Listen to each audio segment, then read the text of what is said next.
Hello everyone, welcome back to my channel. This is Wattsminer, and today we're at my workbench and I'm going to be showing you how to turn a regular Milwaukee Packout box, the one with the base and the wheels, into a beautiful 314 amp hour, 300 amp, 3000 watt, 120 output solar generator that you can use in your utility work vehicle or take out camping or just have with you as a backup. But this was such a nice little build, I figured I'd show you all today how and where I get my stuff and how to build these guys in case you wanted to DIY this project. You will take on this project by yourself by no means. You know, I'm a pretty seasoned builder, so if you are incapable of building something like this, you're basically building this at your own risk. Alright? But here we go. The two main components of this build are going to consist of a 300 amp 12 volt 4S BMS, and this came directly from battery hookup. I'll show you that in a minute. And then also down here we have a beautiful box of 314 amp hour cells with epoxy board and the bus bars that go with it in this box. Opening up the package of the BMS, I'm just going to kind of dump it out here for you. I've already cut the top off of the bag. You're going to get a really nice, this is not the smart version, so it's not Bluetooth, but for our application it doesn't need to be. It just needs to be a consistent output of 300 amps so that we can power a 3000 watt inverter consistently. I have already put some M8 bolts on there that are Phillips head so that we can attach lugs to it, and inside the container you also get your BMS wire leads. Now, I'm fortunate enough to live close to battery hookup here in Pennsylvania, so I just go there at a whim and I pick up what I need, but they will ship to anyone, anywhere. So when you get your package of 314 amp hour cells and you open them, immediately what you'll see is you get a pack of bus bars, okay, you get the nuts for the studs on top of the cells, and you get some epoxy board. Now for our project, this epoxy board probably won't be enough, so I go ahead and I order more epoxy board. And these are basically cut to size, ready to go for the lithium iron phosphate at 300, 314, and 340 amp hour cells. Removing the styrofoam packaging, you can see that all the cells are neatly put in there and contained in styrofoam. And don't throw the styrofoam away because we will be using this in our build. As you can see when I take it out, taking out each cell individually, they're absolutely beautiful. They're brand new MB31 cells. Full capacity is 1004 watt hours, and we will be using these as the heart of our build. Now, normally when you take the pack out, if you're not using very good active balancers, which we will be, you would normally set up all the cells in parallel and connect a positive and negative charge to a good power distributor or power supply.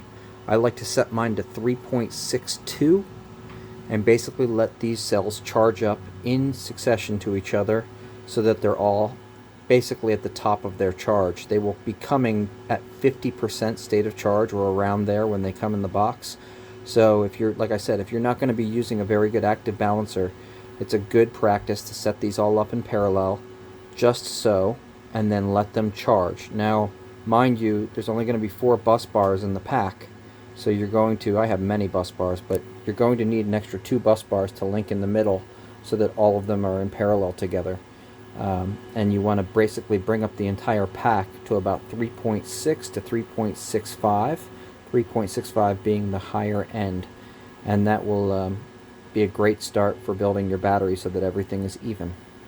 But in this demonstration we'll be using a 5 amp active balancer that activates at the top of the cell charge so we can build the battery straight and then charge it up and let it sit at full state of charge while the active balancer distributes the even voltage around the cells that way, which is a little bit faster of a process of building the battery and getting it done, but you still need to wait either way and let the battery active balancer either balance out the cells, or you can do it this way and charge the cells up evenly together.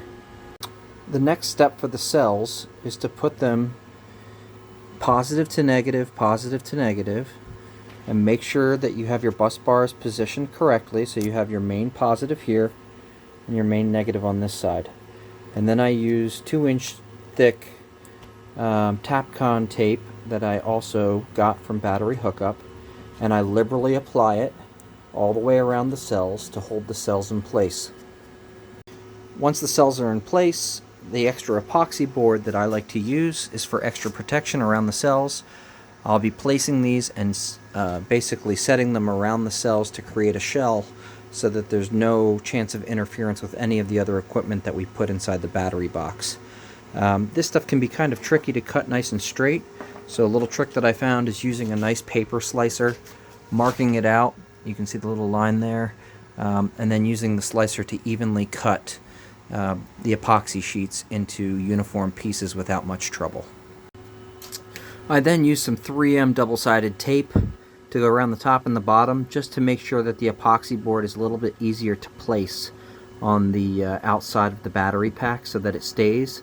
And then once it's there, I will still liberally put some Tapcon tape around the outside of the battery again once the shell is in place. Okay, once you have your double-sided tape on and you stick your epoxy board on, I like to take some more Tapcon tape and just kind of secure everything up. And this is what it should look like, so that it's ready to go back in the box and it's protected from every side.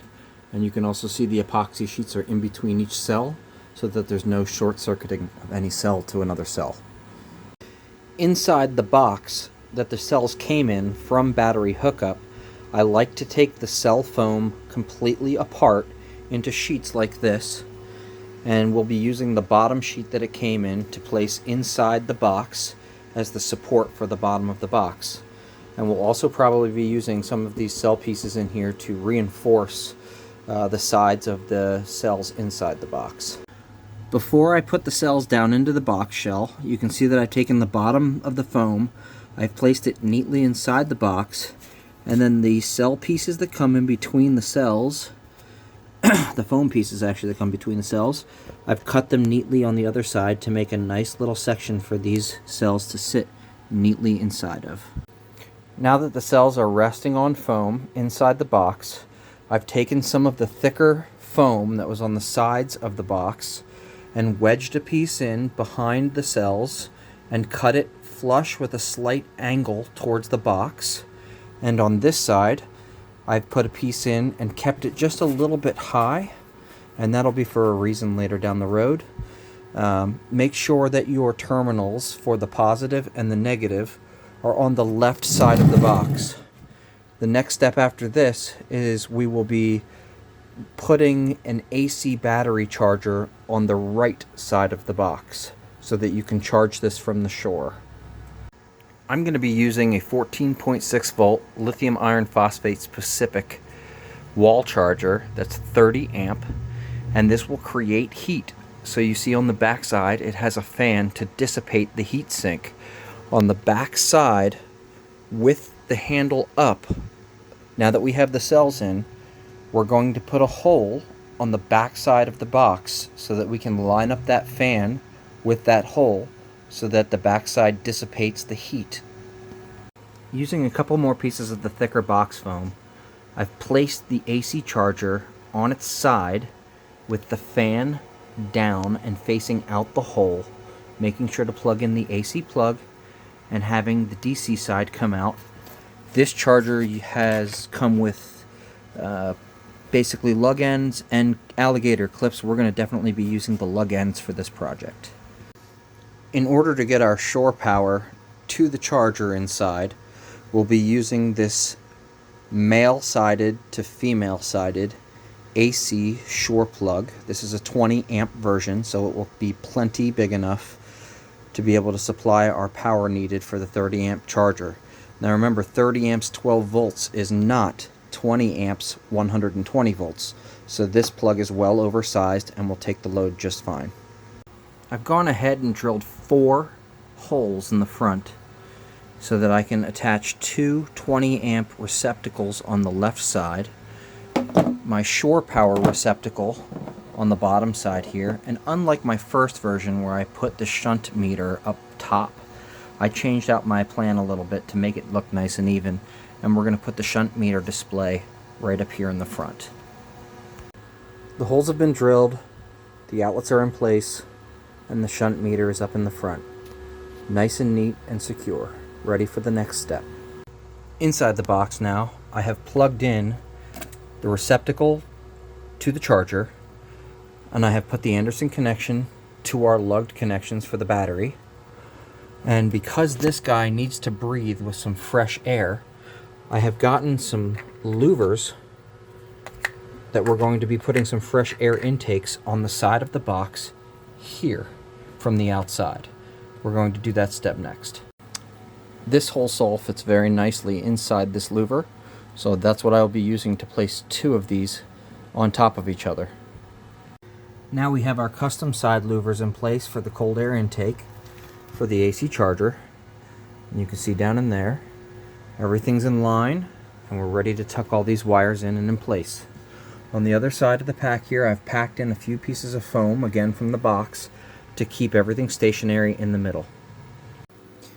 Now, in order to make our terminal block with our balance board, which this guy right here is a 5 amp active balancer from Heltec, and it's not a regular one, it's one for specifically turning on at 3.45 volts. So when the cells are basically at 90%, this will turn on automatically and automatically top balance the cells when it's at peak state of charge, which is why we didn't need to basically take the step of using the power supply to then parallel all of our batteries in parallel and charge them all up evenly.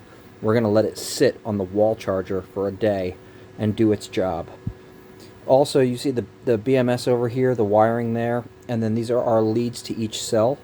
I like to build, and shout out to the Off-Grid Garage for turning me on to this. These are DIN rail terminals with 3 ports. These are the 30 amp version. They come in a smaller version as well. And I basically take DIN rail there, I cut it down to size, I use nice ends and the terminal stops, and I make these little terminal rails, and they're absolutely wonderful. So basically on this side over here, we're going to have our leads go in, and on this side you're going to have a balance board and the BMS. And from all of that, if one of the boards here goes bad, we can easily terminate and swap out boards at a whim's notice, or if you would like to use a better BMS that comes out in the future, it's very, very easy to swap them out and change them. It also makes it look very neat and pretty and professional. Once completed, our terminal block and now our wiring harness is complete and ready to be installed. Alright, I've installed the terminal block with our wiring harness and corresponded each appropriate lead to each cell. And now we have connections here that are ready for a BMS and a balance board. We've also got connections here for our AC charge, which will go up on the inverter itself. I've got a shunt that is also there ready for our screen in the front, and that shunt needs a power source that I put a little lead there for the positive power to go here so that it can power itself, and we're ready for the next step. The next step will be adding wire on this side with a little port for our MPPT controller, which is going to be a Victron 120, and then also we're going to be making our wire leads in large size cable that will go from negative to the shunt up to the inverter, and positive to a T-class 400 amp fuse, then also up to the inverter. Okay, so what I have done now is I've made a positive lead with the inverter cable that came with the inverter, which I just used for this purpose. This is going to go up to our fuse on the top of the board here when we're done putting a piece of plastic on top. Alright, I have a large 2-aught cable, copper, going from negative down to the BMS, from the BMS over to the shunt, and from the shunt up to another lead where we'll be hooking up to the inverter. And then you see I have the original charger, positive and negative, going down to our AC charger. I had cut a piece of foam as well and put a piece of foam over top the charger. And when we put a plate on top of this and this all gets sandwiched down, this little guy, because of the tension of this big wire, it's not going anywhere.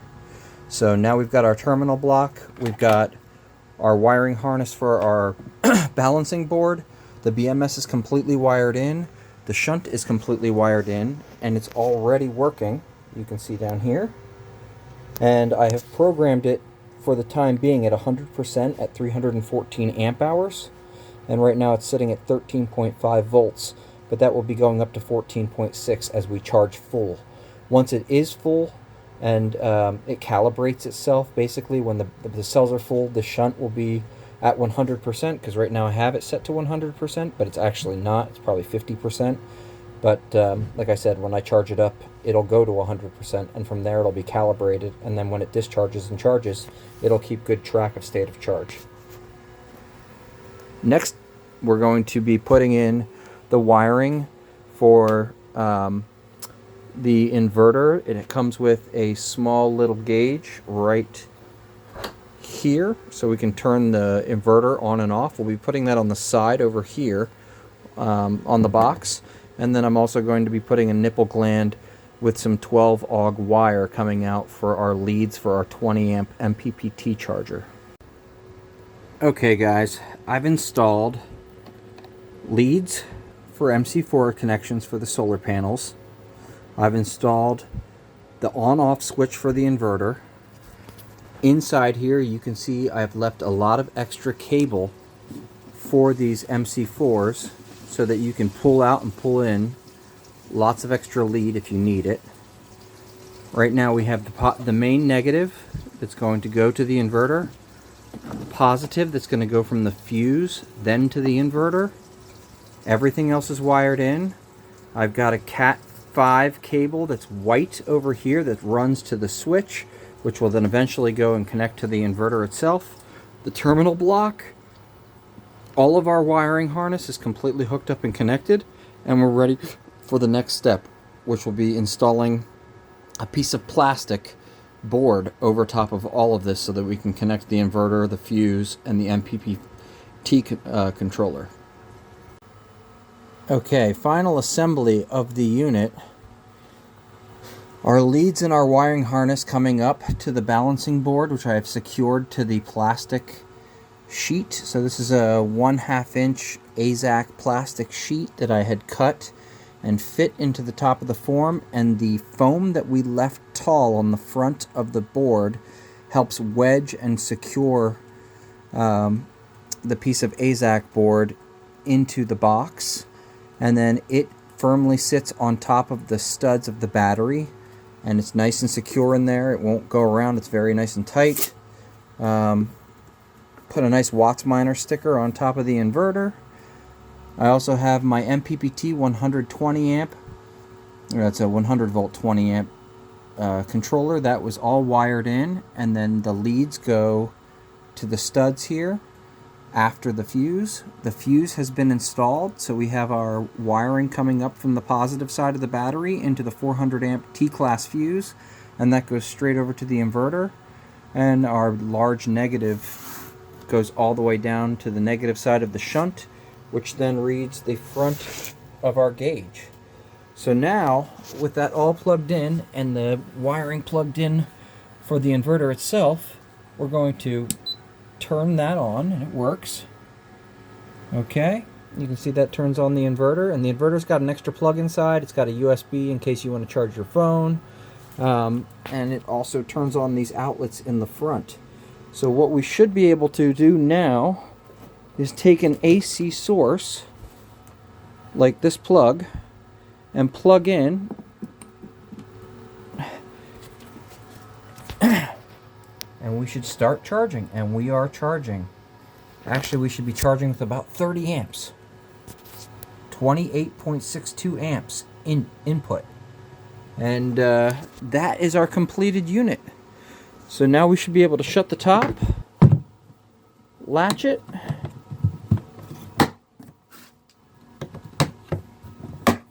and we have a beautiful, beautiful Packout solar generator that's complete. Cold air intake, switch on the side, MC4 connectors for solar panels, two 20 amp outlets, a 20 amp input outlet, and the gauge for the shunt on the front, giving you the state of charge in real time. I have two of them now, and you can see both of them here. And these are really nice little builds. Again, I want to thank Battery Hookup for giving me some of the supplies. I mean, I paid for them at my own cost, but I'm very, very thankful that they're close to me, and they're a great source for quality cells and quality products. A lot of the small pieces and components to this, they will probably be carrying, like the balance boards and things like that. I don't know if they have them yet, but I'm sure they will be getting them in. And then, you know, the DIN rail and stuff like that you can find on Amazon very easily.